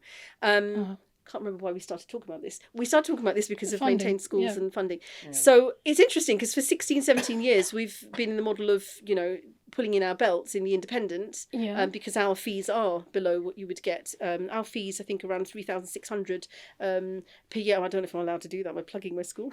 Anyway, so they're about 3,600 per year per child. But obviously, in the maintained sector, you get substantially more than that by the time everything else is added in and you get your dedicated school budget. So, however, because of austerity, we've joined the maintained sector at a time where they're pulling their belts in the. But let's see when this money comes down and has it affected staff turnover? Has it improved, that kind of thing? We're too young as the maintained school really to make that sort of comment at this point. I can say to you that as a very, very small school, even if things hadn't changed and things were generous, we would still found ourselves in an interesting situation because we're not large enough yet for economies of scale to kick in. And it's arguable that even when we're full as a two-form entry, that we'll ever get to a really comfortable position. But of course, it will be better than we ever had in the independent and so on. Our independent will get smaller a year on time, by the way, and it will actually phase out. But in the meantime, we're committed to high standards, and we run the two schools seamlessly side by side, actually in the same. We've got new builds, by the mercy of Allah. It's a wonderful new building. Our local authority were very supportive, and it was a very interesting process, the whole building and design process. So does that mean parents apply separately to the independent? And yes, two separate schools, two different admissions processes. And is that because there was just the demand, and so you carried on with the independent as well? Is that... And we had a commitment to our children, what we didn't want to do, and the Al Noor Foundation, that's a proprietorial body for the independent school, and did the initial application for the voluntary aided school. They made a commitment. None of us wanted to see was that we just suddenly said to parents and children, right, you have to leave now, because next year we're opening a new school and we don't have room for you anymore. You have to go and find somewhere else. So they made a commitment towards those children and those families that, no, we have a vision for you as individuals and as families, and we're going to see that through. And that's what we're doing. And it does mean that the Al Noor Foundation, is putting their trust in Allah and doing a lot of fundraising for that to happen, because, of course, the economies of scale kick the other way for the independent school as it gets smaller. So may Allah reward them. They're phenomenal fundraisers, and when they have a vision and idea, they stick to it and they deliver by the mercy of Allah, by the permission of Allah. And so, I'm proud of being a part of an organisation that does that. Yeah, when I heard that you were a head teacher, I was so happy, mashallah, because I just remember, your personality and thinking, I would love my kids to go to school with Someera as head, mashallah. So I wanted to ask you about RSE. And what are the can you explain to parents who might not know, what are the changes that are coming in? How do they affect Muslim schools? Are they going to affect Muslim schools?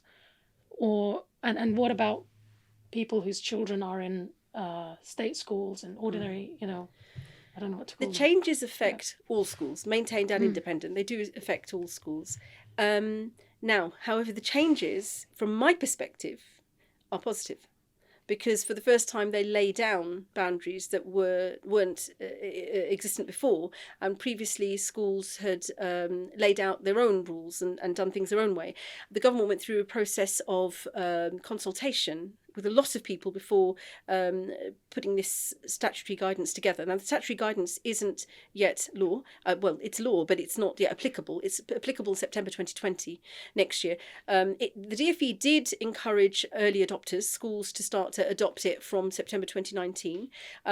Number of schools and local authorities decided, no, let's take our time to develop this properly and make sure schemes of work are in place that have been well thought out and done. So is it a curriculum? Just for people who don't know, is it a curriculum or a guideline or? There's statutory guidelines that have to be delivered by the time the child finishes at year 6. For example, in primary school, that's relevant to us. There are also statutory guidelines for secondary school. So at the moment, obviously I'm more conversant with the primary school end, but the document covers both. So they've brought in things that weren't compulsory, because remember, PSHE, personal social health education, wasn't compulsory in primary schools, for example. It was compulsory in independent schools, so we had it. It wasn't compulsory in primary schools. It's a non-statutory subject. So this new RSE guidelines actually have some incredible important things in there about health and well-being, and those are really good stuff that's in there. And in fact, even what it's got in there about the relationships education are really important things, and it has been well thought through. I would say there isn't a reason to panic if a school is acting within the spirit of that guidelines, actually, from my reading of it. And I've read it quite carefully, and we've already consulted with our parents, have presented it to parents. There is a need for schools to do what the guidance says, and the guidance says consult with parents, take their views on board. That's an important thing, isn't it? When you read it as a Muslim parent and as a faith parent, I think of any faith, it's very reassuring, because schools are expected to consult with parents and take on the religious views or the religious background of pupils, and they're meant to share, and possibly it can be argued, my reading of it certainly supports the suggestion that schools should actually consult in developing the planning of these subjects. Right. The DfE is in a position where, it has to show its support of schools, and it has to show its support of parents, and talk about the spirit of the guidelines. And I think it's straddling a difficult position here when people are saying, why isn't the DfE speaking up? There are many parents that like the DfE to stress that part about parental consultation and about the views of religious background, the backgrounds of the pupils to be taken into perspective. You have a large proportion of children from a particular religion and so on and so forth.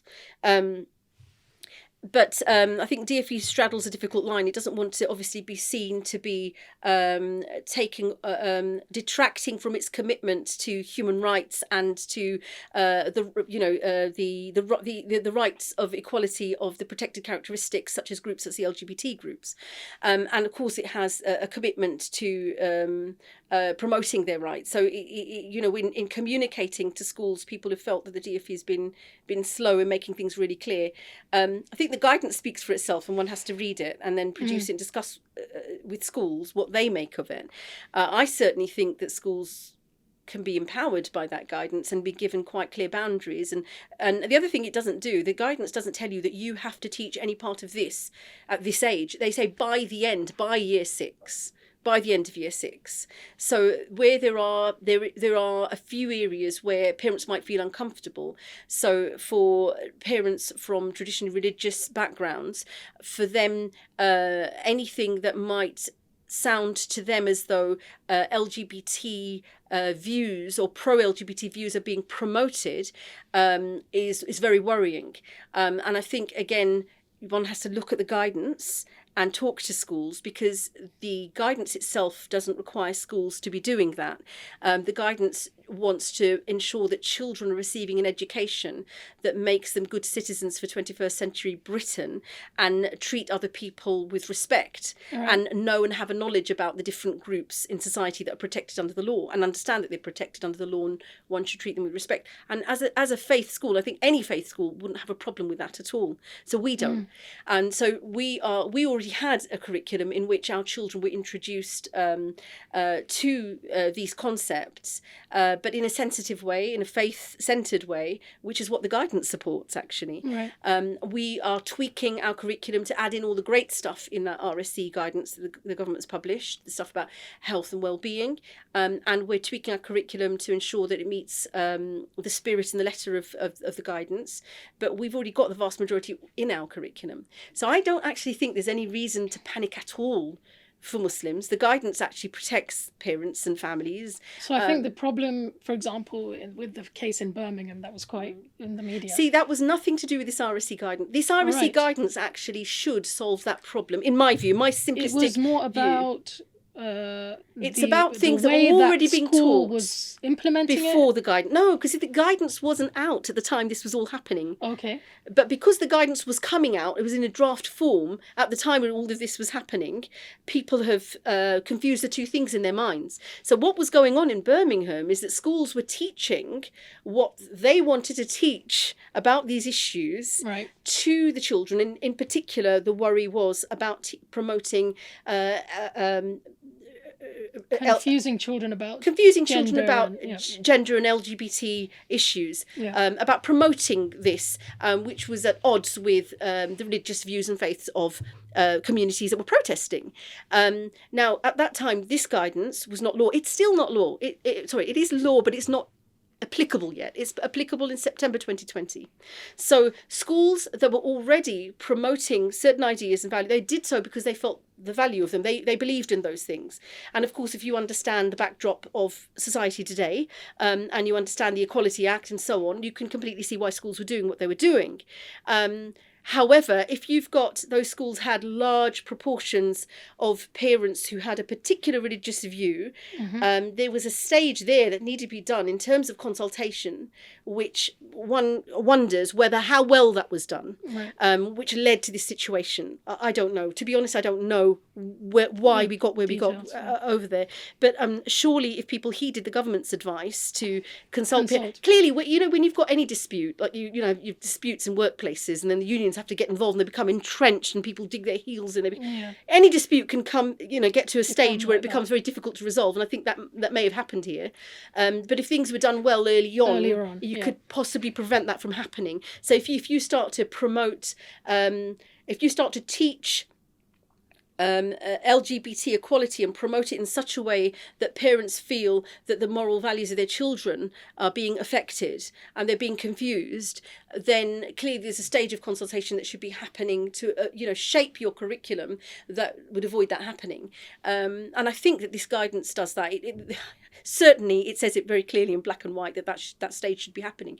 And right now, in preparation for September 2020, schools should be consulting with parents, and it shouldn't be a symbolic exercise. It should be a meaningful exercise where parents are really involved in that process and a part of that process so that their views are taken on board. The DfE takes its final line as saying the decisions of schools are final. Of course, the schools have to be, but if they have to be the final arbiters. Of course, they have to, right? Somebody has to. You could have all sorts of different people from different groups come in and say, "I want this to a school." A school's got to make a judgment and say, "This is what its curriculum's going to be." So I completely get that. But if a school is really consulted well and taken on board the views of the families it's serving, then surely it will come to a curriculum that will be supported by the parents of that school. Yeah, alhamdulillah. Thank you for clarifying that, because sometimes if you're only relying on what's on the news, you can get this kind of impression that something's going to be dictated to all the schools and all of our children are going to come home confused. And I mean, what it says in this guidance, that I think it's one or two lines I coloured in yellow to say, right, I need to make sure.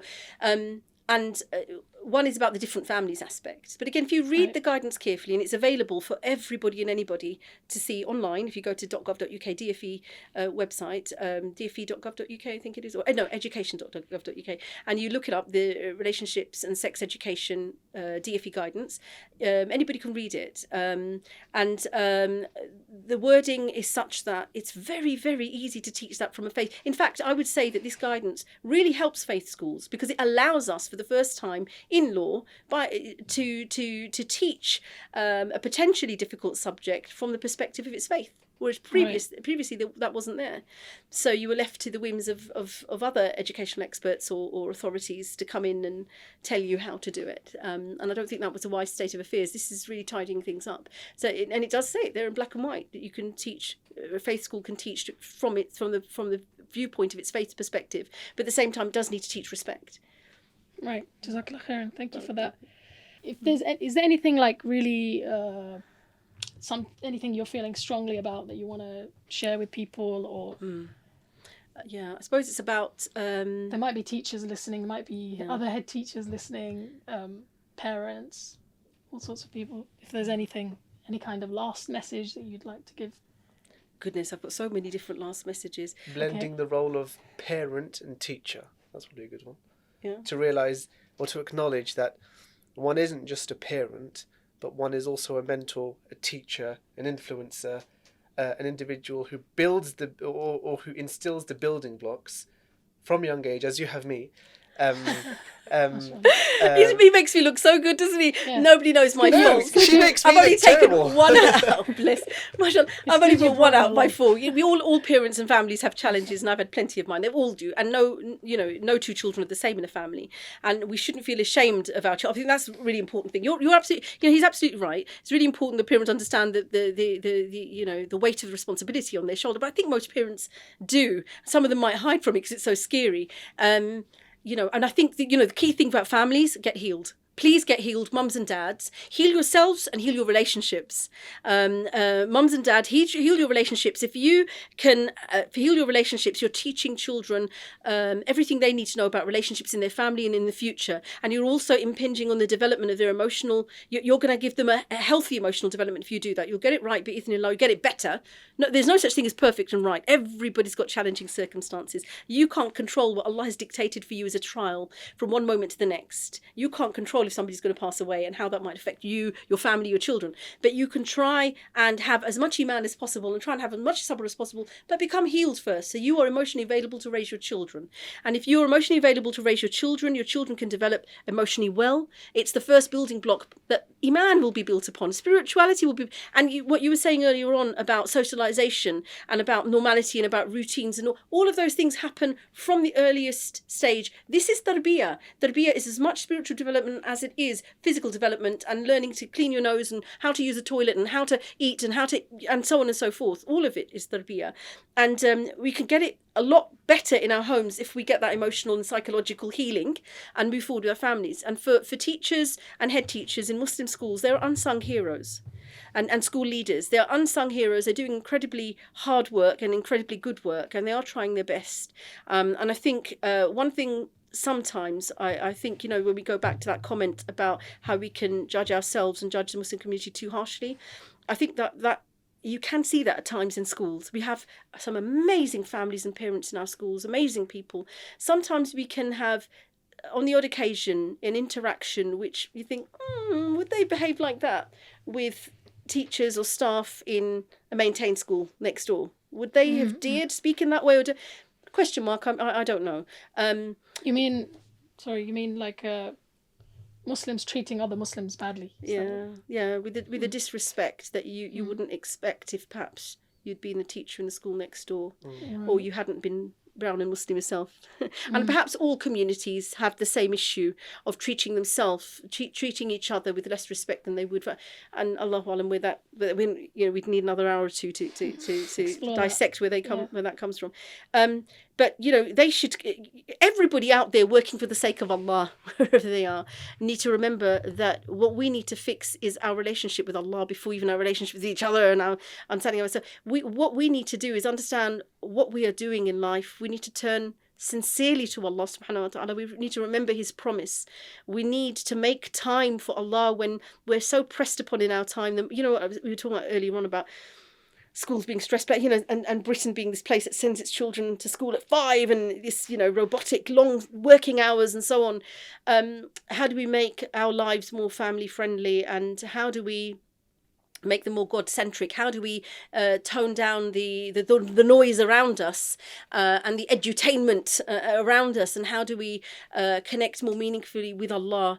We've been given the gift of adhkar, the gift of the Quran. There's so many gifts, but we sometimes fail to make the time for it. And I criticise myself as much as I criticise. I mean, it's not a criticism; it's an encouragement, it's an exhortation for all of us to think about when we make those times, and then we have to have mercy upon ourselves, as you were suggesting earlier on. The word insan comes from the root letters nasiya, which means to forget. And every time I look at that story of Adam and alayhi salam and Iblis and Adam's choice. Now, I was looking at that story again this morning, ironically enough. And qadar Allah ma sha'a fa'al, I should say, actually. Now, if our father Adam, who was a prophet of Allah, was forgiven, if he could make that mistake, then surely the mistakes that we make too can be forgiven if we do what Adam did. And the difference between Adam and Shaitan was that Shaitan did not have remorse. Adam alayhi salam had instant remorse. The moment that he did this, and as it says in the Quran, they became aware of their nakedness. At the moment that he did this, he made that beautiful dua. رَبَّنَا ظَلَمْنَا أَنفُسَنَا وَإِن لَمْ تَغْفِرْ لَنَا وَتَرْحَمْنَا لَنَكُونَنَّ مِنَ الْخَاسِرِينَ. That, oh Allah, unless you forgive us and have mercy upon us, we'll become of the losers. He immediately had remorse and immediately made tawbah, and the tawbah was sincere. But he had to taste the consequences of his deed. So he was told in the same word, ihbitu, out of here, come out of here, from here. But the same word was said to Shaitan. But he will live in the earth for a time, and then he will return. And we have to do what Adam alayhi salam did. When we as insan, nasiya, when we forget, when we fall short, when we sin, we make sincere tawbah. to Allah subhanahu wa ta'ala. We don't hold on, we don't follow the path of shaitan, which is what he's trying and egging us on to do, of being remorseless and carrying on in our dalala, in our error, but rather we take the path of Adam alayhi salam, and our capacity that Allah has given us to be sincere, to repent to him and turn back to him. And at the same time, we need to remember that this theatre of life that we live in is for a fixed period of time, and our abode in the hereafter is forever. And that we need to have that sabr to see it through. And very often this nasiya insan, this forgetful human being, is going to forget that and be, like Allah says in the Quran, khulika halua, and also impatient, niggardly, fretful, forgetful. This is the nature, and weak.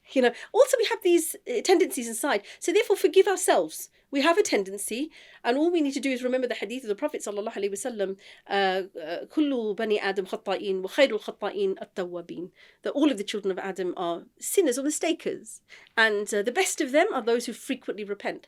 And as we know, that the Prophet sallallahu alaihi wasallam said that Allah is more delighted with repentance of one of us than we would be. We would be delighted if we had lost our camel and all of our belongings in the middle of the desert and had given up all hope and laid down to die. And yet we open our eyes and we see our camel above us with all our belongings, and we cry out in delirious joy, "Oh Allah, you are my servant and I am your Lord." And a word of shirk in our ecstatic joy. But Allah is more delighted with us when we make tawbah than this man. Subhanallah. And this man said a word of shirk. This is what we need to understand who Allah is. And that's what I'm saying. We are, as human beings, we are liberated from the yokes of despair. I'm not saying we should definitely go for emotional psychological healing. Definitely. Just like we would for a physical ailment. We should definitely do that. But we are liberated from the yokes of despair with these gifts that Allah has given us, this gift of tawbah. And that would be my message there.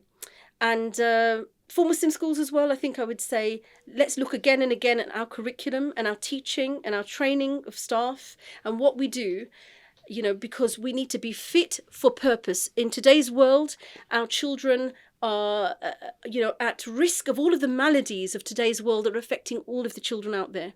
Our children are falling short and suffering just as the other children are out there. And the effect of social media and the internet on our children is horrifying, if not concerning. It's horrifying. And we have to understand that we need to rise to that challenge in terms of the tarbiyah as families and parents and as schools, to make our da'wah and our education and our tarbiyah fit for purpose, fit to help children to know who they are, to give them a sense of purpose and identity and iman, and plant those seeds, help children plant those seeds really well, so that they can become confident children with the skills in this really confusing world, toxic world, in accordance to Sue Palmer, and she's speaking some really wise words there. A toxic world, give them the skills to be able to navigate that world and grow in their iman. Remember, Allah subhanahu wa ta'ala created us to worship and serve him. And we have the responsibility to walk in the footsteps, especially as Muslim educators, but all parents, but as well as schools. We have the responsibility to walk in the footsteps of the messengers and of the messenger of Allah, sallallahu alaihi wasallam, Rasulullah sallallahu alaihi wasallam, to help the next generations to become abideen as well, to become abidun, the servants of Allah subhanahu wa ta'ala, to be able to be the worshippers of Allah, to worship Allah as he deserves to be worshipped, knowing that we will always fall short. وَمَا قَدْرَ اللَّهِ حَقَّ قَدْرِهِ, that we have not appraised Allah with the true appraisal, with true estimate, and that we have to keep trying to do that and ensure the next generations to come do that too, because Allah is deserving of all glory and honour and worship.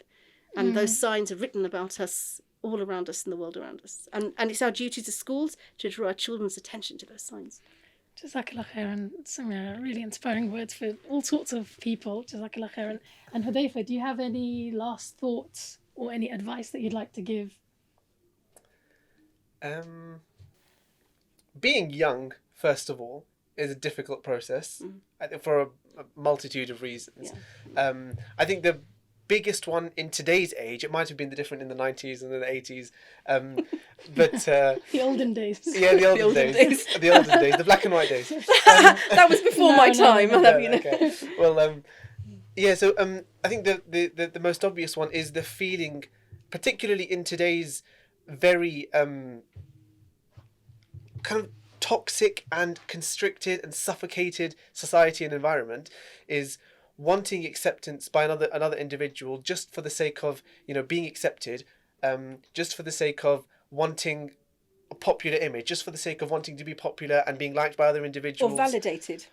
feeling valued ultimately. Though I think a feeling of value is something which can be positively sought after, but necessarily yearning after something which doesn't yield anything beneficial, because ultimately value, you know, that's quite subjective, and you can deliver value. For example, you can be valuable to a young person who, you know, you're mentoring, but this yearning of wanting to be acknowledged by a particular group of, you know, boys, or a particular group of girls, or a particular individual, just for the sake of your own self-pleasure, or your own you know, your own desire, I think is something that we've really got to get rid of, because that's, I think, at the forefront of what drives a lot of people away from, you know, either their religion or their studies, and drives them towards quite, you know, unnecessary activities, whether that's getting involved in gang crime, whether that's getting involved in, you know, particular crowds.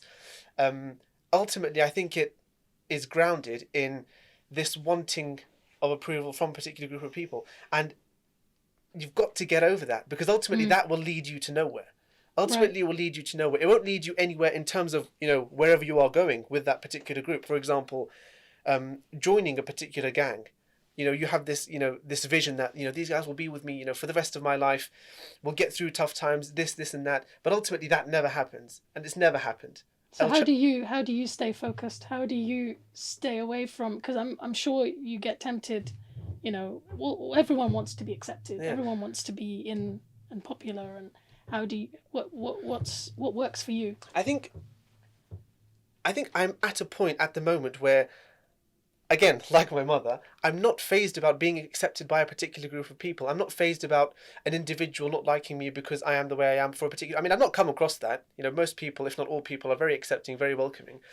But I'm in a position where now I'm comfortable in myself. I know who I am. I know why I am who I am. And I know exactly what I stand for, what I would support, what I wouldn't support, and the reasons for why I make those decisions. And so for me personally, I've overcome a feeling of wanting to be part of a particular group, or wanting the approval of a particular person, because I know it's not important. Ultimately, we have much bigger things to be wary of, to be concerned about. Whether that's, you know, our religious achievements, our religious obligations, seeking the pleasure of Allah, following the Sunnah of Rasulullah sallallahu alaihi wasallam, or having just a more broader and more beneficial worldly goal. You know, pursuing a career by which you can deliver benefit to a larger number of people, be it through charity work, through human rights work, through representation for underrepresented groups. And that is truly something that can deliver benefit. And if I can add some value there, then I know that I will be benefiting a larger group of people than if I was to just, you know, say a particular thing which isn't necessary, which goes against my religious beliefs, perhaps, just so, you know, someone else can, you know, someone who I look up to can laugh, or someone else who I you know, find cool can say, oh, you know, you're really cool. So I think it's getting past that stage and thinking that that's not really important, because that doesn't define who I am. I am who I am, you know, because of X, Y, and Z. And overcoming that, I think, is definitely a big challenge. I think now, especially because of social media is, if you use it for the wrong reasons, or if you are exposed to it in a wrong way, you know, lethal, fatal for an individual, for their confidence, for their understanding.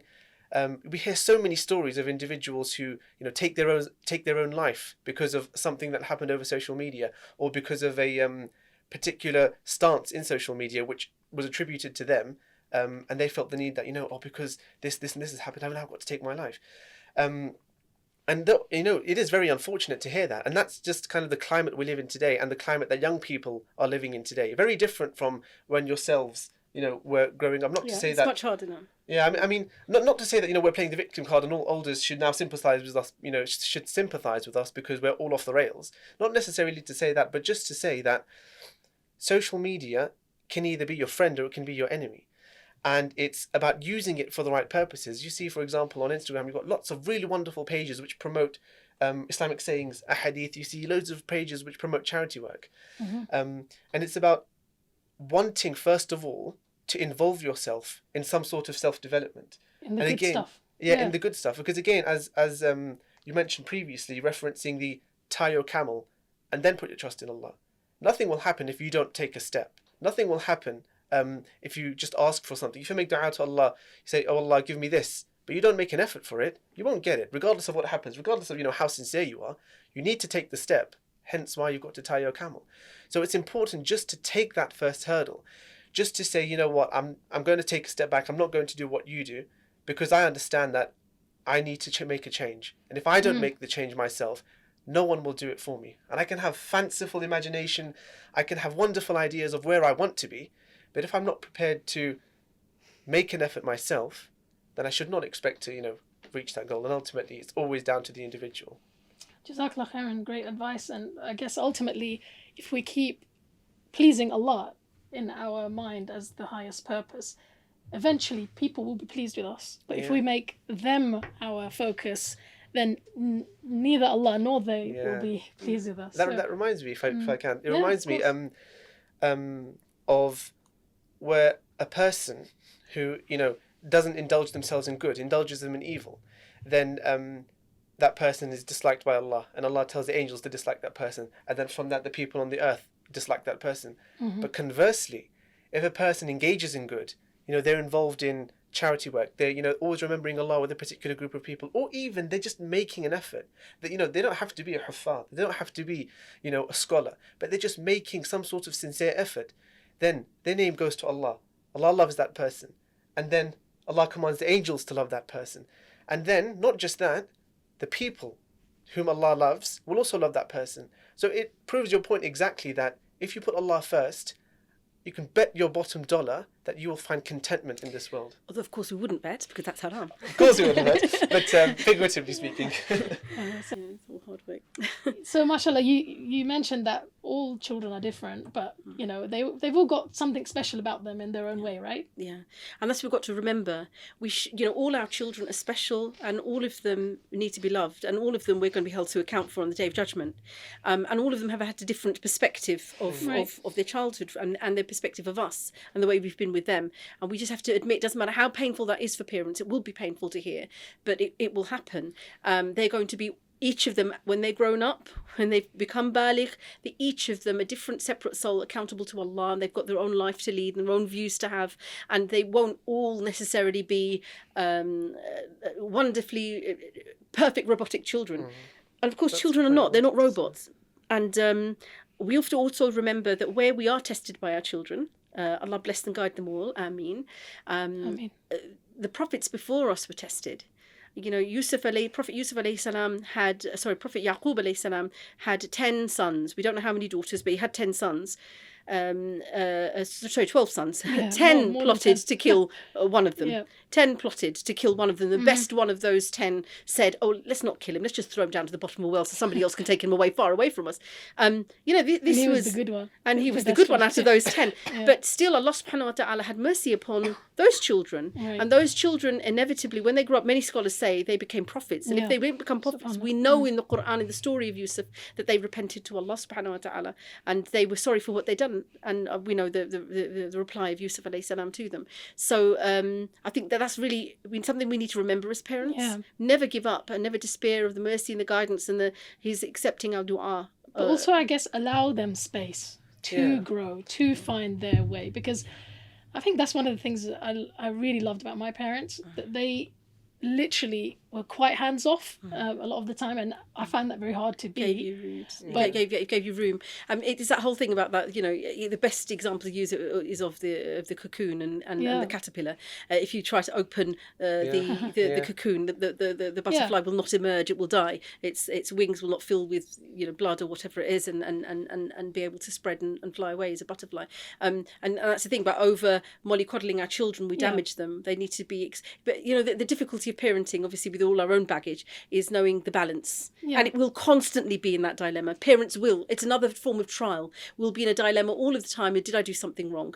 Yeah. What do I do next? How do I deal with this situation? And all that we can do is put our trust in Allah, make dua, and try and do the best. And sometimes the best is letting go. Sometimes the best is give them space. Sometimes the best is they're going to commit a sin, but you can't do anything to stop it. And thank Allah, it's not a major sin, because mine, and it may be that some parents are worried about major sins, but there's only so much a parent can do. Yeah, and I think also have faith that at some point, all of that pouring in that you did in the early Which is why years you have to heal yourself, because it has out. to be done with that love, with that space. If you are in emotional or psychological angst and agony yourself, you're not there emotionally to hear your children emotionally and help them develop emotionally, and that is a precursor to all forms of development in a child. Jazakallah khairan. And we are going to wrap up, but I can't wrap up without asking you what it's like to be a grandmother, because I just think it's so cute, and I just can't wait myself actually to have grandchildren of my own. Yeah. What was it like? The first overwhelming feelings are of unconditional love. Oh. Unconditional love in a way you never felt for your own children. Let's be honest. Let's be honest. With your own children, you were just frightened the whole time. You were just in an angst the whole time, and gone into worry and panic the whole time. If they did one step out of line, what does that mean? What will become of them? And also you have the responsibility as a parent to clothe them, feed them, send them to school, do everything. And it's a very chaotic, difficult, an entire responsibility. Chaotic, difficult. At that time, people are usually in the beginning of the relationships, the beginning of their family life, and it's constant change, and it's really stressful and difficult. But as a grandparent, you've done all of that, and it's just muscle memory. When you swim, you can often swim again many years later, though you haven't. You've got muscle memory. Same with archery. I did a little bit, and you get this muscle memory, and which is really important. And I think we have a learning memory. Yes, by doing it again and again, you strengthen neurons and you get better at any activity. But when you've had children, it's such an intense experience. You had plenty of practice. When you have grandchildren, you've almost reached a point, I think, for many parents, of intuition. You've seen it before, you know it, and you fall into the role naturally. But you have this unconditional love that is devoid of the worry and the responsibility, and that's the reason why so many spoil their grandchildren. But there has to be that love. You should be supplementing, not taking over. I don't know what my daughter would make of this, but you should. I don't know how I am actually, but you should be supplementing, not taking over. You have to remember that. Supplement and respect, and not take over. But at the same time, that I was really struck with how important a role I play in the life of my grandchildren. I've never expected that, and I've really learnt about that. And I'm such an important person in their life, and that is a part of that village experience for raising a child, and for their tarbiyah. And it also gives them what I never received as a child. I didn't have grandparents. I didn't have relatives. They've got this extra circle of love and acceptance that I never received, which helps their personalities to develop and their emotional development to be more healthy, and for them to feel wanted and secure, and not in search of, as Hudhayfah was talking about, attachment with gangs and other groups and people who make them feel cool and validated, because they're getting that from their parents, they're getting that from their grandparents, they're getting it from the extended family.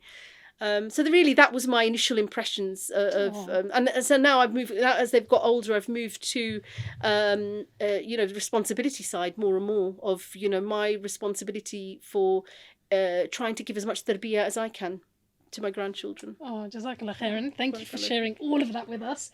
We will wrap up now. So dear listeners and viewers, Jazakumullah khairan for joining us. Do share this episode with your family and friends, and perhaps tell somebody about it who doesn't listen to it already, because we really want to spread these positive messages and stories far and wide. Inshallah, with that I will leave you. Subhanak Allahumma wa bihamdika ashhadu an la ilaha illa anta astaghfiruka wa atubu ilayk. Assalamu alaikum.